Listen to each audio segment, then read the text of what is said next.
Hi everyone, this is Terry. I had some questions asked on my Facebook group, Just Stitching with a Brother in Luminaire, about how to accomplish a couple of things. So I thought I would address those questions in this video.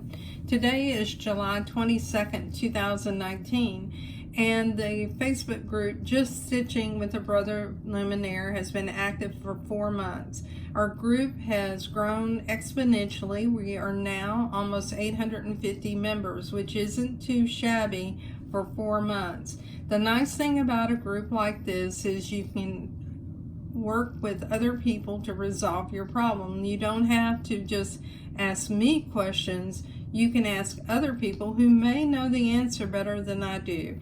So that is an advantage of belonging to an active group. And by the way, the group supports Luminaires, Dream Machines, Solaris, Destinies, and then there are people in the group who don't own one of those machines, but they're considering purchasing one. Okay, so the first question up was how to add decorative fills around a design.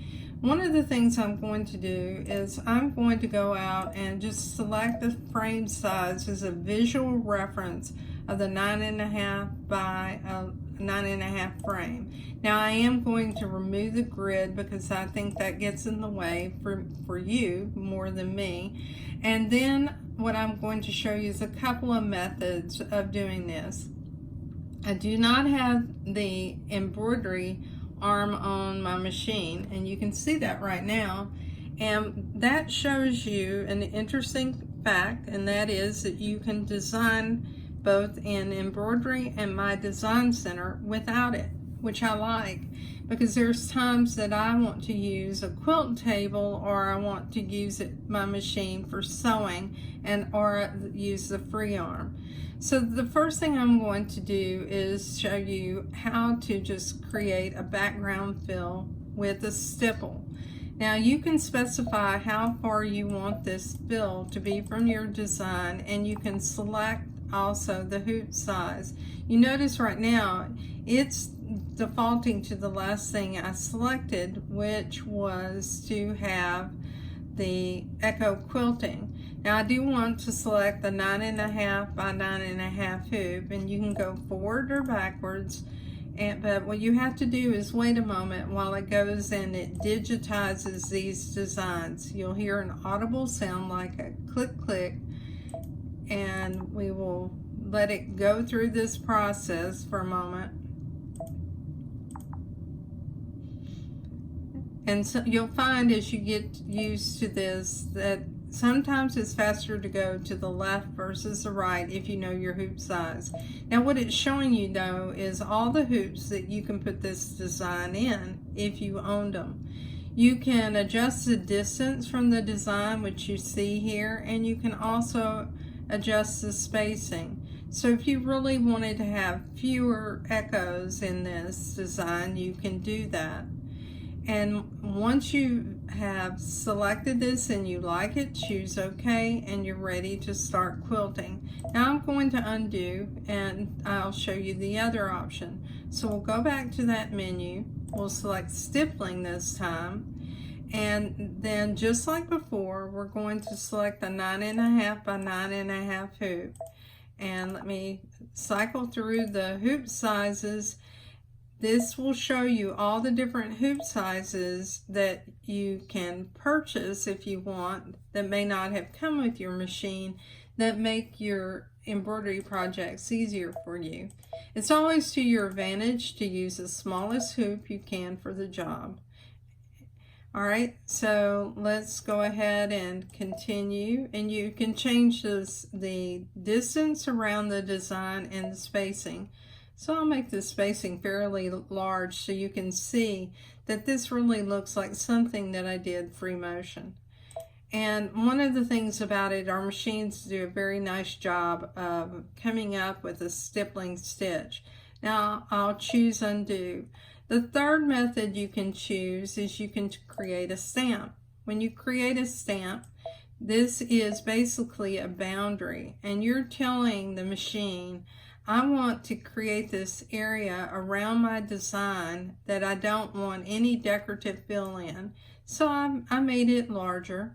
I'll save it to memory. This is saved over in my design center. So there's two ways you can do this. Actually, there's a couple of different ways. One way is if you have a design that you're going to stitch out and you're doing all of this at once. And this is what I'm showing you right now. So with this method, what you're going to do is you're going to choose Add. You'll go into My Design Center. And now what you want to do is you want to do two things. First, you're going to specify the boundary or the container for all of your stitches. And I want to use a 9.5 by 9.5 hoop. Now the second thing that you want to do is you want to go ahead and recall that stamp. So this is the icon to recall the stamp, and here's the stamp that I have. What happens is your machine's going to cycle through those stamps, so it will hold a quantity of those stamps, and then as you create more, it'll overwrite them. Now you can go out and you can, first of all, if you want this to be a stitch line around that design, a hard stitch line, you can add it. So you can make it, let's say you wanted it to be a chain stitch or a triple run stitch. I'll make this blue. I'll choose OK. I'll take the bucket and I'll click on this line. Now you may not be able to notice it, but this is now blue. Now what I'm going to do is go to my decorative fills, and with the Luminaire you have, let's go all the way to the bottom, you have 30 decorative fills.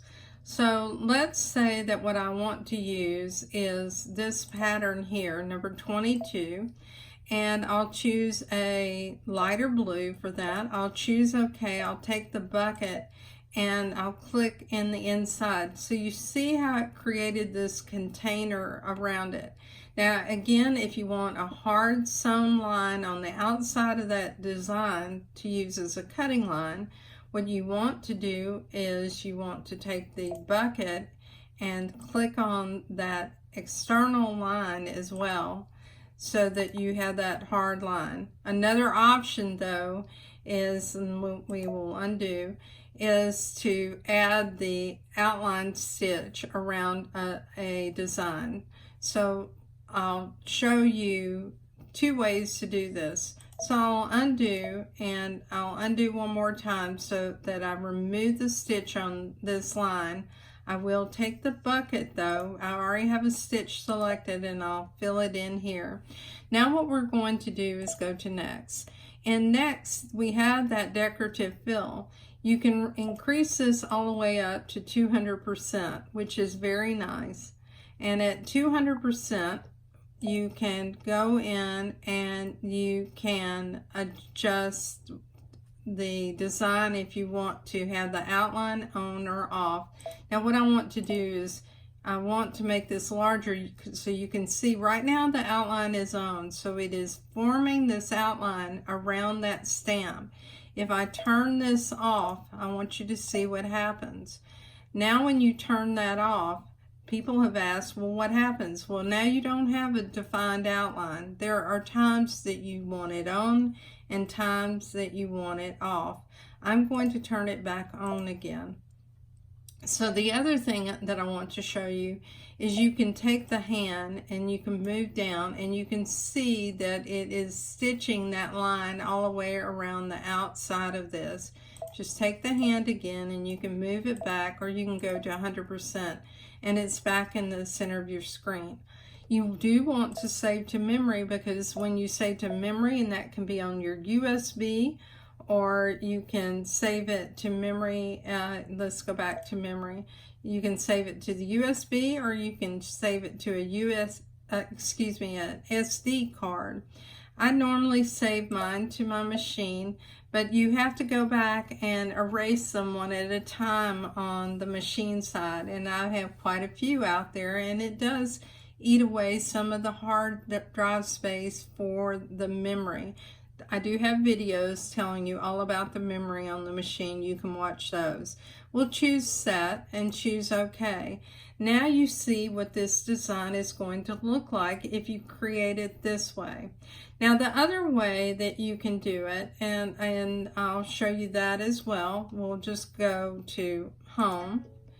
And what we'll do is we're going to use the outline that we created for that stamp in my design center and pretend we scanned it. If we scanned it in the hoop, and we would use the scan button right here, but because I don't have my embroidery unit on here, I'm going to just take advantage of a little bit of technology, if you will.